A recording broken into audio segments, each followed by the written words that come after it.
Le secrétaire du rabbi, le Rav Yehuda Leib Groner, a raconté qu'une fois lors des années 60, c'était 10 ans après que le rabbi est devenu rabbi, 10 ans après que le rabbi a pris la Nessiout, le leadership du mouvement Chabad, lors du Yud Shvat 5711, le rabbi lui a demandé la chose suivante. Il lui a dit: ça fait 10 ans que les gens se tournent vers moi et que les gens m'écrivent des lettres avec des demandes de brachot, de bénédiction et toute autre demande. Le rabbi lui dit: je souhaite qu'on me prépare une liste avec les noms, les prénoms et les noms des mères de toutes les personnes qui se sont adressées à moi jusqu'à ce jour. C'est-à-dire que le rabbi lui demandait qu'à partir de toutes les lettres qui lui ont été envoyées, de tout ce qui était archivé dans le secrétariat du rabbi, qui puisse répertorier les noms de toutes les personnes qui ont écrit, et il s'agit ici de centaines et milliers de noms, et qu'on lui prépare une liste. Donc il raconte le Rav Groner qui se sont mis au travail avec les autres secrétaires et qui, après un certain temps, ils ont établi cette liste à la demande du rabbi qu'ils ont remis au rabbi. Il dit que lorsque ils ont remis cette liste au rabbi avec tous les noms et les prénoms des mères de toutes les personnes qui se sont adressées au rabbi, le rabbi a pris cette liste et l'a posée à côté de lui sur sa table, sur son bureau. Il raconte que 10 ans plus tard, c'était dans les années 70, le rabbi s'est à nouveau tourné vers lui avec la même demande. Mais là, le rabbi lui a dit: regarde, depuis 10 ans encore, les 10 dernières années, il y a encore de nouvelles personnes qui se sont ajoutées et qui m'ont demandé des brachot. Le rabbi était déjà à cette époque-là très connu dans le monde entier, et des juifs et toute personne du monde entier s'adressent au rabbi avec des demandes de brachot, des demandes de conseils, etc. Donc le rabbi lui demande qu'on prépare une nouvelle liste avec toute une mise à jour, c'est-à-dire de tous les noms de toutes les personnes qui entre-temps se sont ajoutées, ont demandé et se sont tournées, ont demandé des brachot, se sont adressés au rabbi.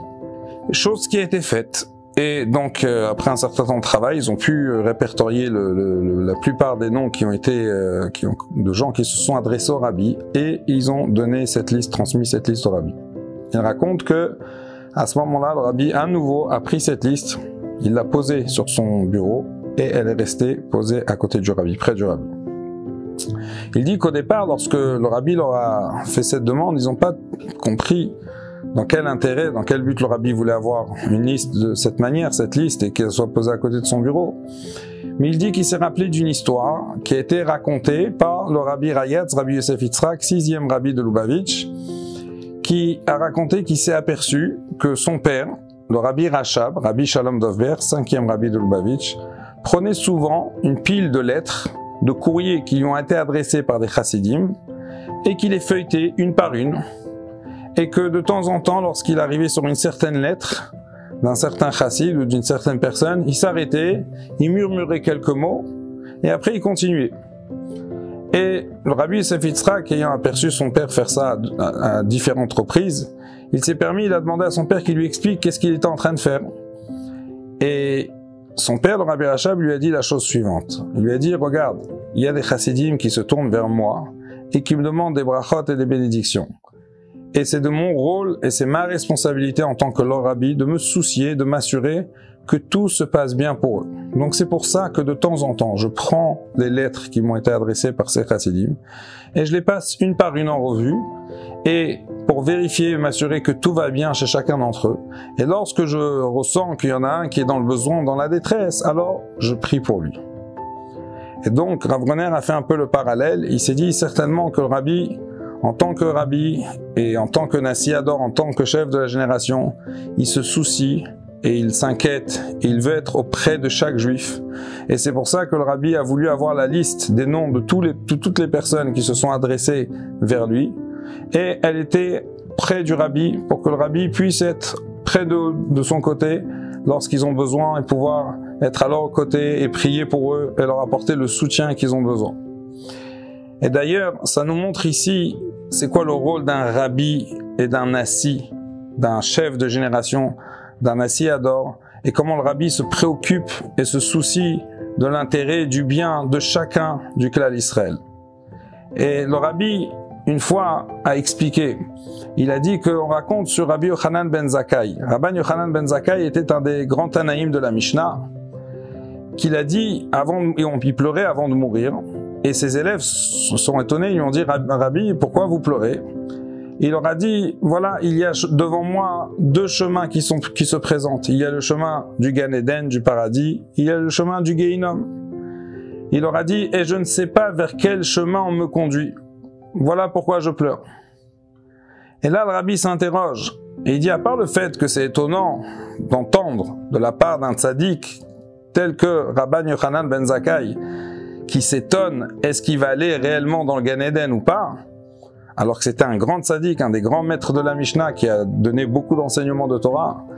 Mais si réellement il se souciait que peut-être à son niveau, à la hauteur, quelque chose n'était pas à la hauteur de ce qui était attendu de lui, et qu'il y avait peut-être quelque chose à rectifier, quelque chose à améliorer, ou quelque chose à faire en plus, le Rabbi demande pourquoi juste un instant avant son décès, juste un instant avant son départ de ce monde. Si vraiment il y avait quelque chose qui le concernait et qu'il fallait, si on peut dire, rectifier ou changer ou évoluer dans certains domaines à la hauteur d'un tzaddik tel que Rabban Yochanan ben Zakkai, pourquoi il n'était pas concerné par ça durant son vivant, durant toute sa vie? Pourquoi il devait attendre juste les petits moments, les instants avant de quitter ce monde pour être concerné par ça et jusqu'au point d'en pleurer? Et l'explication que le Rabbi nous donne, c'est que Rabban Yochanan ben Zakkai, en tant qu'un assis, en tant qu'un leader du peuple juif, en tant que quelqu'un qui avait comme mission son rôle était d'enseigner la Torah et de transmettre les lumières de la Torah et les enseignements de la Torah à ses élèves, au peuple juif de sa génération, il n'avait pas le temps et ni le droit de penser à lui-même. Parce que s'il s'arrêtait pour penser à lui-même, il aurait arrêté de son occupation, il se serait arrêté de son occupation principale, de sa mission principale, qui consiste à enseigner, à éclairer la génération, et il ne pouvait pas se permettre de le faire. Il était complètement consacré et annulé et effacé pour pouvoir continuer sa mission, qui consistait à enseigner, à éclairer et à diriger le peuple juif à son époque. Et c'est pour ça que seulement à quelques instants avant son départ de ce monde, qui pouvait commencer à se soucier et à penser un petit moment à lui-même pour s'assurer qu'il a été à la hauteur de ce qui était attendu de lui. Et cet enseignement nous montre c'est quoi un assis, c'est quoi un rabbi. C'est quelqu'un qui a qu'un seul souci, qui a qu'une seule mission, qui ne pense pas à lui, qui est là que pour servir le peuple juif, pour apporter le meilleur matériellement et spirituellement à chacun du clan d'Israël. Donc c'est un message qui est d'actualité, davantage d'actualité. Dans les jours qui précèdent la date du Gimel Tammuz, le jour où des centaines et des milliers de chassidim et des milliers de juifs du monde entier, de tout horizon, vont se tourner vers le rabbi, vont défiler devant le Ohel, devant le tombeau du rabbi, vont demander des brachot. D'autres milliers de juifs vont écrire et envoyer des lettres au rabbi pour aussi demander des brachot. À savoir que lorsqu'on se tourne vers le rabbi il est là parmi nous, le rabbi il est présent, le rabbi il se soucie pour donner à chacun qui se tourne vers lui, à chaque juif, tout ce qui lui est nécessaire, exaucer les brachot matériellement et spirituellement. Il y a un shaliach du rabbi il s'appelle le Rav Israël Deren. Il est le shaliach du rabbi dans l'état du Connecticut en Amérique. Il raconte qu'une fois, il a organisé, c'était il y a plus d'une dizaine d'années, il a organisé un voyage pour les gens de sa communauté pour aller chez le rabbi. Et lorsqu'ils étaient là-bas, ils se sont tous rendus au Ohel du rabbi et ils ont tous écrit des lettres au rabbi, des demandes de brachot. Et après ce moment de prière sur le tombeau du rabbi, il a organisé un car qui les a reconduits à Kronites, dans le quartier du rabbi. Là-bas, il a organisé un repas pour tout le monde. Et lors du repas, il a eu l'initiative de demander à chacun que chacun se lève et qu'à tour de rôle, chacun exprime ce qu'il a ressenti lors de sa visite ou sa première visite pour certains chez le rabbi. Il dit que dans cette communauté, il y avait toutes sortes de juifs, dont certains qui faisaient leur premier pas dans le chemin de Torah et Mitzvot. Et chacun s'est levé, chacun a exprimé quelque chose, chacun a exprimé ce qu'il a ressenti. Et il dit qu'à un certain moment, il y a une personne qui s'est levée et il a dit voilà, aujourd'hui j'ai été prié au Ohel du rabbi. Il a dit ma femme et moi, on avait une demande en commun qu'on a demandé au rabbi. Et il dit, sur la route du retour, j'ai pu réaliser et m'apercevoir que le rabbi avait répondu à notre demande. Et il était tellement ému qu'il a éclaté en sanglots, il n'a pas pu continuer et poursuivre ses propos, et il s'est assis. Et donc les gens n'ont pas trop compris à quoi il faisait référence. Mais un petit moment plus tard, il s'est repris et il a expliqué. Il a dit, voilà, ma femme et moi, on avait une demande, c'était celle que notre fille, qui est à l'âge de se marier, puisse se trouver un chidour, puisse se marier avec un juif. Il dit, ça c'était notre demande. Il dit, sur la route du retour, je me suis aperçu que dans ma poche, j'avais laissé une enveloppe. On m'avait transmis certaines lettres pour déposer au Ohel du Rabbi. Et lorsque j'ai voulu voir de quelle lettre il s'agit, que j'ai oublié, il s'agissait de la lettre de ma fille. Et j'ai pu m'apercevoir que ma fille demandait au Rabbi, elle disait au Rabbi, Rabbi, je vous demande une bracha pour pouvoir me marier avec un garçon juif. Il a dit, et là j'ai vu que le Rabbi a exaucé et a répondu à notre demande. Donc le Rabbi s'est exprimé à l'époque concernant le Rabbi précédent que quand on écrit au Rabbi, le Rabbi trouvera toujours la manière de répondre. Et voilà ici un juif, une personne qui se tourne au Rabbi avec quelque chose qui lui prend à cœur. Cette jeune fille aussi s'est tournée vers le Rabbi, vers quelque chose qui lui prenait à cœur pour demander une bracha. Et voilà comment le Rabbi a trouvé la manière de leur donner la bracha et de leur montrer combien il a écouté et il est présent à leur demande. Dans le même esprit, cette fois-ci, c'est une histoire d'un jeune garçon, d'un jeune adolescent qui a grandi en Israël, à Jérusalem, dans une famille très pieuse, très religieuse, très pratiquante. Et malheureusement, il a rencontré certaines difficultés dans son adolescence et il a quitté le chemin de Torah et Mitzvot et malheureusement, il est tombé dans des choses très mauvaises, l'alcool, la drogue et l'addiction dans plein de choses et bien pire que ça. Et il était dans une situation très grave. Et à un certain stade, il a été amené, il a voyagé en Amérique, pensant que là-bas, il pourrait tenter autre chose. Mais malheureusement, même en étant là-bas, la situation s'est dégradée et il s'est empiré, il n'arrivait pas à en sortir. Jusqu'à qu'il avait perdu tout son argent et il a même été expulsé de son studio, de son appartement, il dormait dans la rue. Et il était tellement dans la détresse là-bas et la situation s'est tellement dégradée que il a décidé de retourner en Israël, chez ses parents. Et il a réussi à obtenir trouver l'argent pour se payer un billet pour retourner en Israël. Et avant son retour en Israël, lorsqu'il était sur la route pour aller à l'aéroport JFK, qui se trouve pas loin du Ohel du Rabbi, il a décidé d'aller prier au Ohel du Rabbi pour demander une bracha au Rabbi.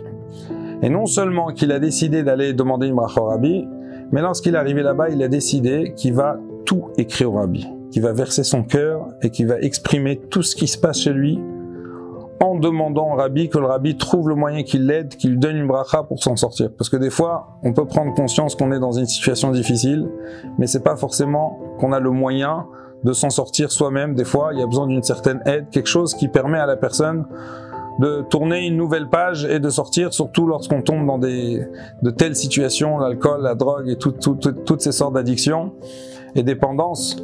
Donc, il a écrit une lettre de 6 pages, sans filtre. Il a tout écrit, il a tout marqué, il a tout exprimé au Rabbi. Il a vraiment tout dit. En espérant, en demandant une bracha au Rabbi pour que le Rabbi l'aide. Après qu'il a fini cette lettre, cette longue lettre, il s'apprêtait à se diriger vers le tombeau du Rabbi. Il n'a pas eu le courage. Il s'est senti trop peut-être impur, ou il avait trop honte, ou il n'a pas eu le courage de prendre cette lettre et de la lire sur le tombeau du Rabbi. Donc il a pris la lettre et il l'a remis dans sa poche. Et il est parti donc à l'aéroport et il est retourné en Israël.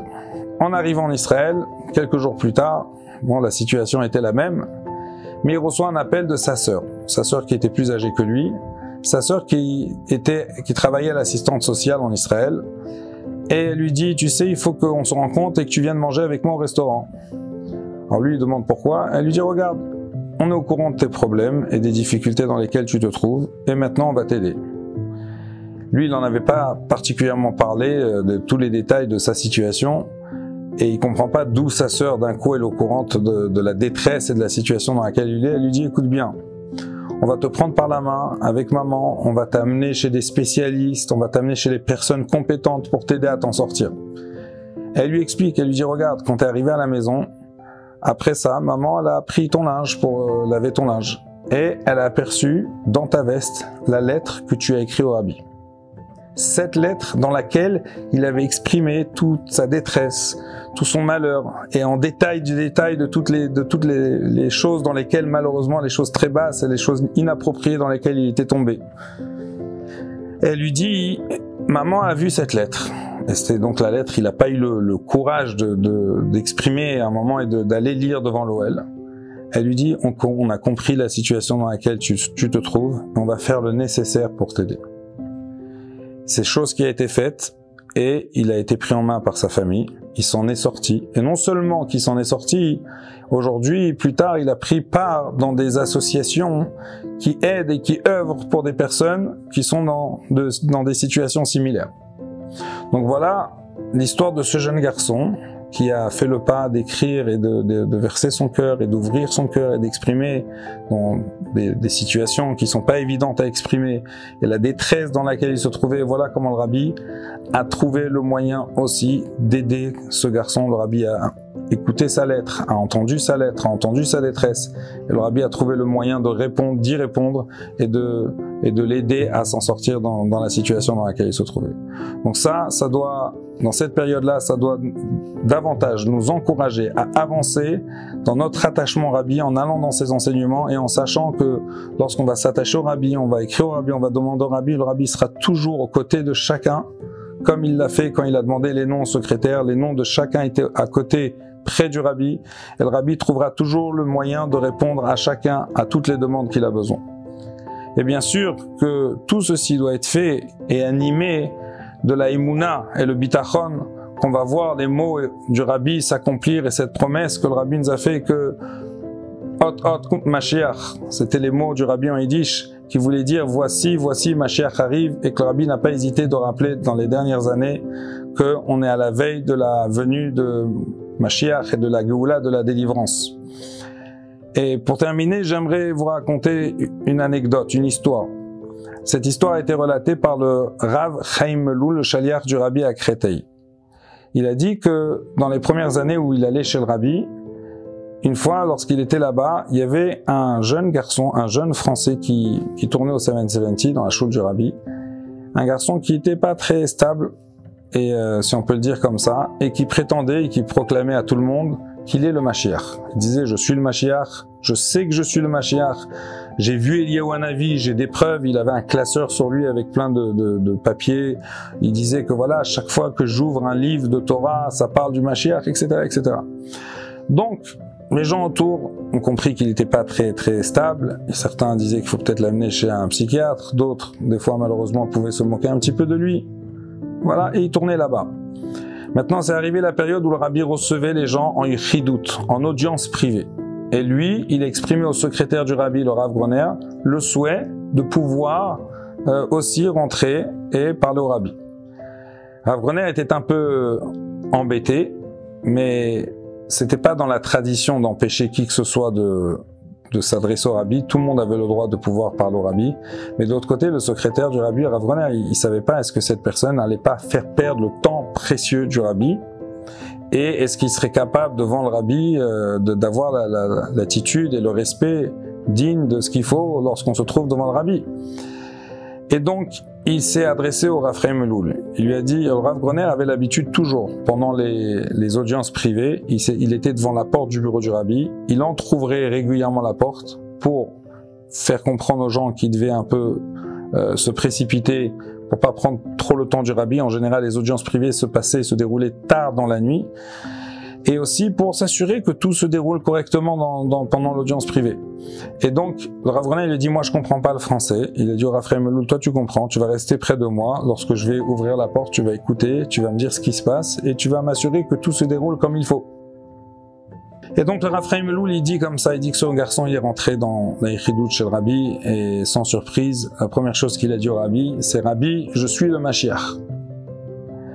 Et il dit que là, le visage du rabbi est devenu sérieux. Et le rabbi lui a posé la question, il lui a dit, dis-moi, est-ce que tu manges kasher? Et lui, qui n'était pas à ce jour pratiquant, il a dit, non, je mange pas kasher. Alors le rabbi lui a dit, tu sais que le Mashiach, ça doit être quelqu'un qui est pur. Il faut manger kasher. Alors lui, dans sa naïveté, simplicité, si on peut dire comme ça, il a dit, bien sûr, rabbi, si pour être le Mashiach, je dois manger kasher, alors je suis prêt à manger kasher. Après, le rabbi lui demande, est-ce que tu mets les tefilines tous les jours? Et il a répondu au rabbi, non, je ne mets pas les tefilines. Le rabbi lui a dit, tu sais, le Mashiach, il doit mettre les tefilines tous les jours. Alors il a dit, ok rabbi, j'accepte, je prends sur moi de mettre les tefilines tous les jours. Et là, le rabbi lui demande une dernière question. Le rabbi lui dit, est-ce que tu gardes le Shabbat? Alors il a dit, non, je ne suis pas pratiquant, je ne garde pas le Shabbat. Alors le rabbi lui dit, tu vas apprendre les lois du Shabbat afin de savoir comment on pratique le Shabbat, comment on garde le Shabbat. Et tu vas prendre sur toi parce que le Mashiach, il doit pratiquer le Shabbat. Il a dit, d'accord rabbi, j'accepte de pratiquer le Shabbat. Et comme ça, le rabbi lui a dit à la fin, quand tu auras fait ces trois choses-là, et que tu auras avancé dans ces trois points-là, alors tu reviendras vers moi et ensemble, on va voir comment tu peux évoluer et avancer encore. Le rabbi lui a pas dit, je vais te dire quoi faire. Le rabbi lui a dit, ensemble, on va voir comment tu peux évoluer. Et ainsi s'est terminé cet entretien privé avec ce jeune garçon. Alors Raphaël nous raconte que ce garçon, lorsqu'il est sorti de la Yichidout, il avait le visage qui rayonnait, les yeux qui brillent. Il a dit à tous, ah, vous vous moquez de moi, etc. Voilà, le rabbi m'a compris, le rabbi il est d'accord avec moi. Donc voilà ce qui nous montre la sagesse, l'approche, la pédagogie, la sensibilité du rabbi qui a trouvé le moyen de parler à la neshama, à l'âme de ce jeune juif, à le comprendre et à trouver le chemin pour l'aider à évoluer dans Torah et Mitzvot.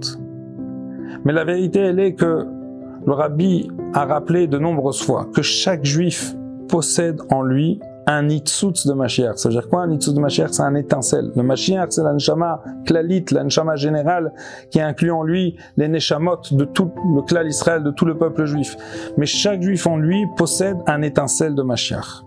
Et le rôle de chaque juif, c'est de révéler cette étincelle, d'amener cette délivrance, de le dévoiler, en évoluant dans Torah et Mitzvot, en se libérant de toutes les choses négatives desquelles chacun personnellement sait de quoi il doit se libérer, dans lesquelles il doit s'améliorer.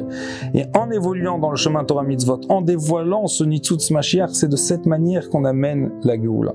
Et c'est ce que le rabbi a voulu réveiller chez ce jeune garçon qui proclamait être le Mashiach. Oui, tu as un nitzutz de Mashiach, tu as un étincelle de Mashiach. Et justement, pour le dévoiler, pour qu'il puisse s'exprimer, c'est en pratiquant et en ajoutant dans ta pratique de Torah et Mitzvot. Et à travers ce message, le rabbi nous fait passer à chacun un message que oui, on a un étincelle de Mashiach, que chaque juif, chacun doit travailler personnellement pour le dévoiler. Alors que Dieu fasse qu'en évoluant dans ce chemin, en travaillant personnellement, en s'attachant davantage au rabbi, en écrivant au rabbi, en allant dans ces chemins, en évoluant dans le chemin Torah et Mitzvot, en amenant cette petite délivrance chez chacun d'entre nous, on méritera à avoir la Geoula Amitit Vashlema, la délivrance avec tout le peuple juif dans laquelle on ira au 3e Beth Amikdash, Bimera Biyameinu Mamash.